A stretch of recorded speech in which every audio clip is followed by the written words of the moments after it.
प्यारे दोस्तों, क्या आप जानते हैं कि लौह महफूज क्या है और ये कहाँ पर है? अल्लाह सुब्हान ने लौह महफूज को किस तरह पैदा किया, उसकी शक्ल और सूरत कैसी है और इसको किस चीज़ से बनाया गया, और लौह महफूज के अंदर इस कायनात के कौन कौन से राज तहरीर किए हुए हैं, और जब अल्लाह तबारक तआला किसी काम का इरादा फरमाते हैं तो उसका काम को कैसे सरअंजाम दिया जाता है, और लौह महफूज पर अल्लाह तबारक तआला ने किस फरिश्ते की ड्यूटी लगाई हुई है, और क्या लौह महफूज में लिखी हुई तकदीरें बदली जा सकती हैं। प्यारे दोस्तों, इन तमाम तर सवालात के जवाबात कुरान और हदीस की रोशनी में आज की इस वीडियो में हम आपसे शेयर करेंगे। मैं हूं फजल मलिक ऑफिशियल 92 से। दोस्तों, जिस तरह अल्लाह सुब्हान की वहदानियत पर और अल्लाह ताला के तमाम रसूलों पर ईमान लाना ज़रूरी है, उसी तरह अल्लाह ताला के फरिश्तों पर, लोहों पर, अर्श पर और कुर्सी पर और क़यामत के कायम होने पर भी ईमान लाना ज़रूरी है। लौह एक अरबी ज़ुबान का लफ्ज़ है जिसके माने है तख्ती, और महफूज उसे कहते हैं जिसकी हिफाजत की जाए। दोस्तों, रिवायात में आता है कि अल्लाह ताला ने ज़मीन और आसमान को तहलीक करने से 50,000 साल पहले लौह महफूज को तहलीक फरमाया। अल्लाह ताला ने जब कलम और लौह को महफूज को तहलीक फरमाया तो अल्लाह ताला ने कलम को हुक्म दिया कि लिख, तो कलम ने अल्लाह ताला के बारगाह में अर्ज़ किया, या रब्बुल आलमीन क्या लिखूं? तो अल्लाह ताला ने इरशाद फरमाया कि इस कायनात की इब्तिदा से लेकर इंतहा तक तमाम मामलात को लिख दे। तो कलम ने अल्लाह के हुक्म के मुताबिक लौह महफूज पर तमाम तर मामलात को लिख दिया। लौह महफूज वो तख्ती है जिस पर तमाम इंसानों की तकदीरें लिखी हुई होती हैं। इस कायनात की तहलीक से लेकर इस कायनात के फना होने तक हर चीज़ इसमें लिखी हुई है। लिहाजा आज तक जो कुछ इस कायनात में हुआ है और क़यामत तक जो कुछ भी होगा वो तमाम का तमाम इस लौह महफूज में लिखा हुआ है। लौह महफूज तमाम तर मखलूक़ात के पहुँच से बालातर है। कोई भी इंसान या शैतान उस तक नहीं पहुँच सकता।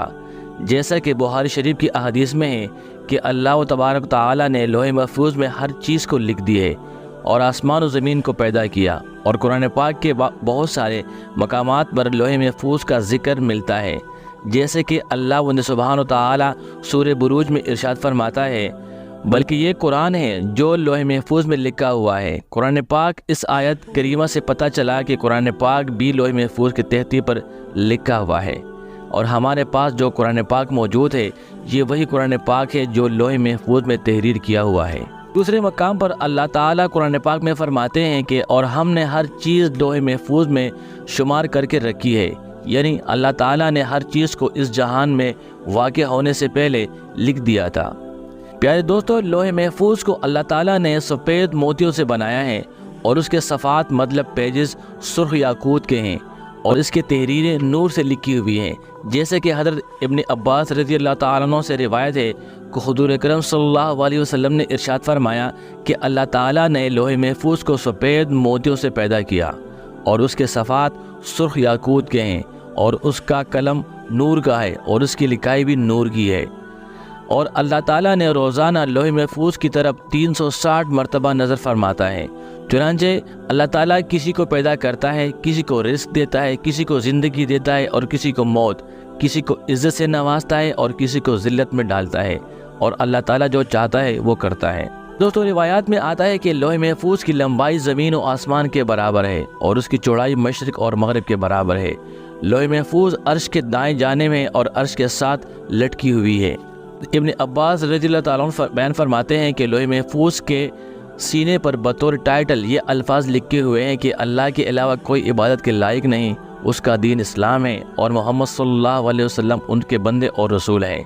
लिहाजा जो भी अल्लाह पर ईमान लाएगा और उसके वादों को सच्चा जानेगा और उसके रसूलों की इत्तिबा करेगा तो अल्लाह ताला उसको जन्नत में दाखिल ज़रूर करेगा।